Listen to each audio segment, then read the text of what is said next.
Hello guys, मैं अंकित Kapoor comedy समाचार से। हम लोग आपसे डेली बात करते हैं gold, silver, copper, crude oil के बारे में। आपने देखा होगा crude oil prices sharp upside move करे 55 5600 के आसपास चल रहे थे और आज 10,000 के लेवल को क्रॉस कर चुका है। इसका इम्पैक्ट ग्लोबल मार्केट को तो पड़ा ही पड़ा है, लेकिन सबसे ज़्यादा जो इम्पैक्ट पड़ा है वो कपास के ऊपर भी पड़ा है। कपास के प्राइसेस 400-500 रुपीज़ तेज होते हुए दिखे हैं। हमने शार्प अपसाइड मूवमेंट कपास के अंदर दिखा है। कुछ कमोडिटीज और भी हैं जो क्रूड ऑयल से डायरेक्ट लिंक थी, जैसे ग्वार सीड और ग्वार गम, उसके अंदर भी अच्छी खासी हमको तेजी देखने को मिली है, जस्ट बिकॉज क्योंकि ग्लोबल मार्केट में टेंशन कहीं ना कहीं क्रिएट हुई है। मेरे साथ हैं अनीश। अनीश ने कपास के ऊपर रिपोर्ट बनाई हुई है, तो कपास के अंदर हम बहुत सारी डिटेल जानने की कोशिश करेंगे। बहुत सारे लोग हैं जो कपास के अंदर ट्रेड करते हैं, कपास से डायरेक्टली रिलेशन रखते हैं, चाहे वो कपड़ा उद्योग का ना हो, वो भी कपास से डायरेक्टली और इनडायरेक्टली कहीं ना कहीं अटैच रहता है। तो इस चीज़ को देखने के लिए बहुत ज़्यादा ज़रूरी है कि आगे का मोमेंटम कैसा रहने वाला है और कपास हमारे इंडिया में किस तरह का रोल प्ले करता है।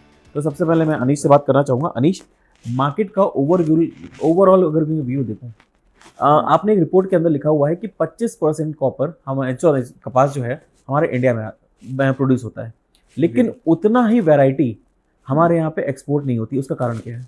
जी, मतलब इंडिया में जो एकरेज है वो लैंड ऑफ हम जितना कॉपर जो हम जितना भी कॉटन यहाँ पे एकरेज देते हैं या जितना भी सो करते हैं वो है 11 मिलियन के ऊपर। मतलब अपना जो एकरेज है वो दुनिया में सबसे ज़्यादा है कॉटन के लिए, बट उसके बावजूद भी जो यील्ड है वो काफ़ी कम है। इसके कई रीजन्स है कि अपने इसमें जो पेस्टिसाइड्स है जैसे कि पिंक बॉलवर्म या कुछ डिसीजेस है वो काफ़ी ज़्यादा इम्पैक्टफुल रहता है। उसके बाद स्मॉल फार्म्स रहते हैं कि जो अगर फार्म बड़ा हो तो उस पर काफ़ी ज़्यादा एक टेक्नोलॉजीज या बहुत बड़ी मशीनरीज लगा के अच्छी फार्मिंग की जा सकती है, बट जब फार्म्स बहुत छोटे रहते हैं तो उस पर कैपिटल और ये जो इन्वेस्टमेंट्स है वो बहुत कम होती है। तो इंडिया का जो कॉटन है इसका जो यील्ड है वो बस अपना 450 से 500 केजीज तक है, जो कि बहुत कम है। दुनिया का एवरेज है 800 के आसपास।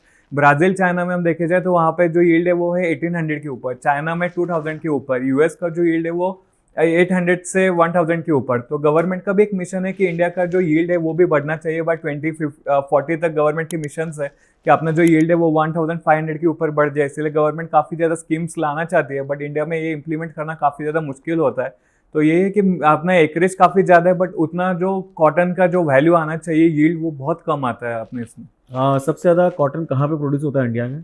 जी, अपना जो सबसे ज़्यादा कॉटन प्रोड्यूस होता है वो महाराष्ट्र, गुजरात और इन साइड्स में होता है, क्योंकि सबसे ज़्यादा जो ट्रेडिंग होती है कॉटन में वो अकोला और इस साइड पे है, क्योंकि यहाँ पे ब्लैक सॉइल मतलब काला माटी बोलते हैं यहाँ पे, इसमें मॉइस्चर काफ़ी ज़्यादा रहता है। और यहाँ पे कॉटन को कैसा है कि बारिश जो है बहुत परफेक्ट लगती है। मतलब ज़्यादा बारिश हो तब भी दिक्कत है, कम बारिश हो तब भी दिक्कत है। थोड़ा कम बारिश में चल जाता है, बट ये जो मॉइस्चर कंटेंट रहता है बहुत इंपॉर्टेंट है। तो कॉटन जो है महाराष्ट्र का जो नॉर्थ साइड है, विदर्भ और ये साइड में, यहाँ पे थोड़ा बारिश कम रहता है। और ये कॉटन के लिए बहुत आइडियल है, क्योंकि इनके जो रूट्स रहते हैं वो 2 मीटर तक पानी के अपने जो सॉइल है उसके अंडर जाते हैं। तो वहाँ से मॉइस्चर है वो काफ़ी ज़्यादा रिटेन कर लेता है। अपने जो महाराष्ट्र में जो कॉटन है वो सबसे ज़्यादा प्रोक्योर होता है सीसीआई से, मतलब कॉटन कमीशन ऑफ इंडिया से, जो 70% के आसपास महाराष्ट्र में ट्रेड किया जाता है। तो ये जो कॉटन है महाराष्ट्र के, इसकी खासियत है कि यहाँ पे सीड और जो कंटेंट है वो काफ़ी ज़्यादा है। तो महाराष्ट्र का कॉटन हम इसमें ज़्यादा यूज़ करते हैं। जो कॉटन का ऑयल सीड्स केक रहते हैं जो एनिमल हस्बेंड्री में यूज़ होता है, वरना कॉटन का जो ऑयल निकलता है उसके लिए यूज़ होता है, तो वो महाराष्ट्र का कॉटन काफ़ी ज़्यादा यूज़ होता है। बट जो अच्छा क्वालिटी का कॉटन है जिसको बोलते हैं शंकर 6, वो बन रहा है यहाँ पे गुजरात में, क्योंकि वहाँ पे जो अक्टूबर के टाइम पे जो हीट मिलती है उसके वजह से जो फाइबर कंटेंट है और जो व्हाइट कंटेंट है इसमें वो काफ़ी ज़्यादा बढ़ जाता है। तो थ्रैश कंटेंट भी काफ़ी ज़्यादा कम होता है। तो वो एक्सपोर्ट ओरिएंटेड जितना भी कॉटन है वो बेसिक नॉर्थ साइड से काफ़ी ज़्यादा आता है। अभी हम लोग कितना इंपोर्ट कर रहे हैं?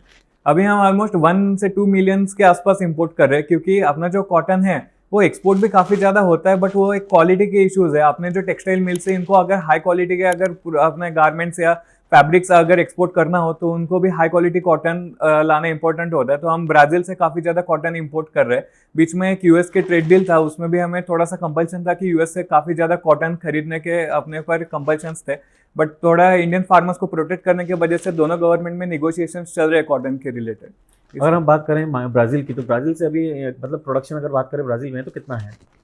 ब्राज़ील में अभी जो कॉटन है वो काफ़ी ज़्यादा एकरेज है, 2.1 मिलियंस के ऊपर जो है उनका एकरेज है। और उनका जो प्रोडक्शन है ग्लोबल शेयर 24% के आसपास वो ग्लोबल कॉटन दे रहे हैं वहाँ पे, क्योंकि ब्राज़ील पूरा एग्री इकोनॉमी पे गवर्नमेंट का काफ़ी ज़्यादा फोकस था। मतलब दुनिया में सबसे ज़्यादा जो एग्री एक्सपोर्ट्स थे वो यूएस एक टाइम पे करता था, बट ब्राज़ील ने भी अभी हाल ही में उनको अपना ओवरटेक किया है, क्योंकि गवर्नमेंट का स्ट्रॉन्ग फोकस था कि ब्राजील की जो एग्री इकोनॉमी है वो सबसे ज्यादा आगे जाए। जैसे इंडिया एक काफी टाइम पे लीडर था शुगर और इन सब में, अब ब्राजील ने कहीं ना कहीं वो जगह ली है। कॉटन में भी अभी ब्राजील काफी ज्यादा लीडर है।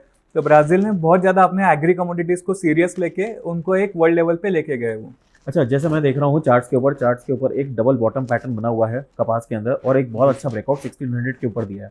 अब आगे की प्राइसेस की अगर बात करें तो मुझे एक्सपेक्टेड है कि ये अगर इतना ही रैली रहती है तो 1700 1800 रुपीज तक तो मिनिमम जाना चाहिए। और अगर ये रैली यूएस का जो अभी वो चल रहा है, फेस चल रहा है ईरान और यूएस के बीच में, तो ये जो टेंशन है अगर और बढ़ता हुआ नजर आता है तो कपास के प्राइसेस हो सकता है कि टेक्निकली 1900 और 2000 के लेवल को भी क्रॉस करता हुआ नजर आए। अगर हम इसमें डबल बॉटम चार्ट पे मुझे लग रहा है पॉजिटिव है। अगर मैं ये चार्ट पे इस अगर वॉर वाली सिचुएशन को देखूं, क्रूड ऑयल के अंदर तो देखिए वहां पे जो स्टेट ऑफ हॉर्मोन्स है 20% का प्रोडक्शन है वो सबको पता है, लेकिन कपास कैसे डायरेक्टली इंटरलिंक्ड है इस क्रूड ऑयल प्राइसेस से। ओके, तो अब पहले समझते हैं कि कपास जो है मेजोरिटी यूज होता है, 70% जो कपास की वैल्यू है वो आती है टेक्सटाइल्स से। तो टेक्सटाइल्स के पास दो ऑप्शंस रहते हैं, आइदर वो कॉटन यूज करते हैं या तो पॉलिएस्टर यूज करते हैं। पॉलिएस्टर एक बाय प्रोडक्ट है जो क्रूड ऑयल से निकलता है प्रोसेस करके। तो जब कॉटन के प्राइसेस हाई होते हैं और क्रूड के प्राइसेस सस्ते होते हैं तो मिल्स जो है काफी ज्यादा पॉलिएस्टर को स्विच करते हैं और वो सब्सटीट्यूट एज अ पूरा नहीं कर सकते क्योंकि कॉटन की डिमांड बहुत ज्यादा है, बट एटलीस्ट 20-30% ऑफ सब्सटीट्यूट जहां यूज कर सकते हैं वहां पे काफी ज्यादा यूज करने की कोशिश करते हैं।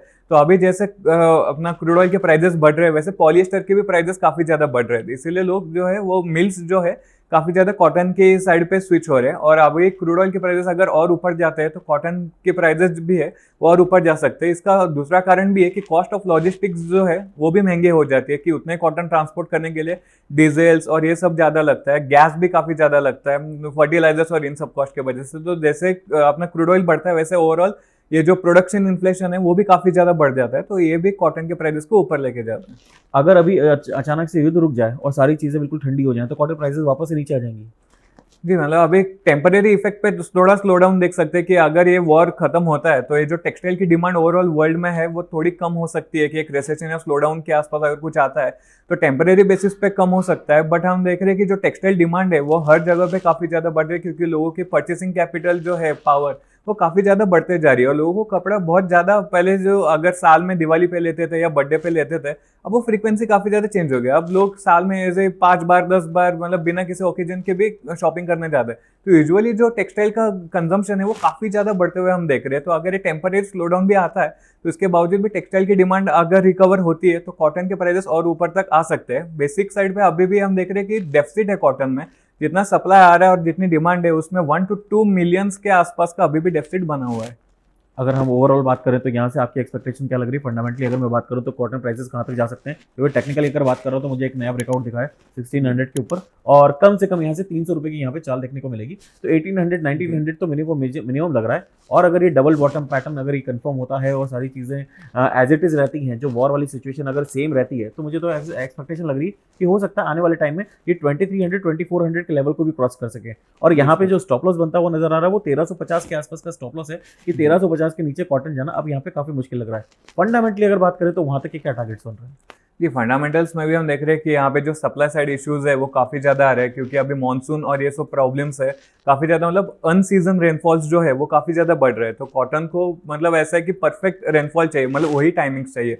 अगर बारिश कम भी गिर गई तभी प्रॉब्लम है, बहुत ज्यादा भी गिर गई तो वाटर लॉगिंग की वजह से पूरा खराब हो जाता है। तो उस टाइम पे उतनी बारिश कॉटन को आना बहुत ज्यादा इंपॉर्टेंट है। और जैसे हम देख रहे हैं कि अभी जो ये हो रहा है ग्लोबल वार्मिंग में, यहाँ बारिश के पैटर्न्स बहुत ज्यादा चेंज हो रहे हैं। तो पहले मतलब कॉटन का जो सोइंग पीरियड होता था वो होता है मतलब अपना मई और जून से सोइंग पीरियड स्टार्ट होता है और उसके बाद सारा अपने प्रोडक्शन मतलब बारिश आती है फिर हार्वेस्ट होता है। अभी जो बारिश आई थी पिछले साल वो मई मंथ में स्टार्ट हो गई थी, तो इसके वजह से ये जो रेनफॉल पैटर्न्स है वो काफी ज्यादा चेंज हो रहे हैं। तो अगर यहाँ पे रेनफॉल पैटर्न्स इसी तरह से अनइवन रहते हैं तो कॉटन का जो यहाँ पे एकरेज और जो यील्ड है वो काफी ज्यादा कम होते देखेंगे, तो जिससे चलते सप्लाई कम हो जाएगा और इससे प्राइसेस में प्रेशर आते हुए हम देख सकते हैं। अभी यील्ड कितना आ रहा है? अभी इंडिया में जो यील्ड है वो 450 से 500 केजीज तक है, जो अपने ग्लोबल लेवल से काफी ज्यादा कम है। बट अभी इंडिया में इस साल एक्सपेक्टेड है कि अल नीनो इफेक्ट आने की यहाँ पे संभावना बन रही है क्योंकि अप्रैल के एंड तक हमें और कंफर्मेशन मिल जाएगा क्योंकि इंडियन ओशन में अपना मेट्रोलॉजिकल डिपार्टमेंट देखते हैं कि विंड्स और ये जो है वो कैसे किस तरह से डेवलप हो रहे हैं। अगर अल नीनो इफेक्ट आता है तो बारिश का काफी ज्यादा जो अपना सीजन है वो अनइवन रह सकता है। बट एक है कि अगर बारिश थोड़ा कम आता है तो अपने जो लोग हैं वो प्रेफर करेंगे कि इस बार कॉटन को जो एकरेज है उसमें सो करने के लिए, क्योंकि अभी कॉटन के प्राइसेस एमएसपी से भी काफी ज्यादा ऊपर है। तो एमएसपी यूजुअली 8,000 के ऊपर जब जा रहे हैं तो अपने जो फार्मर्स है उनको इंसेंटिवाइज मिल रहा है कि वो अब कॉटन को काफी ज्यादा प्रेफर करें। बट ये बारिश पे भी डिपेंड होता है, अगर बारिश लेट आती है कहीं जून एंड या जुलाई तक तो वापस लोग यहाँ पे सोयाबीन के ऊपर भी स्विच कर सकते हैं। तो क्रॉप रोटेशन भी होता है कि बार बार कॉटन लगाने में फर्टिलाइजर्स और लेबर दोनों काफी ज्यादा लगता है, तो अपने जमीन के जो न्यूट्रिएंट्स है वो भी काफी ज्यादा कम होते हैं। तो क्रॉप रोटेशन करना पड़ता है कि अगर 2-3 साल कॉटन लगाया हो तो वो सोयाबीन लगाते हैं ताकि थोड़े से सॉइल जो है वो रेस्ट कर सके। और कॉटन में अभी कैसा है कि फर्टिलाइजर कॉस्ट हाई है, लेबर कॉस्ट हाई है, बट अभी यील्ड ज्यादा है इसीलिए फार्मर्स इंसेंटिवाइज है, बट काफी ज्यादा कॉस्ट को रिलेटेड फार्मर्स में अभी भी कंसर्न देख रहे हैं।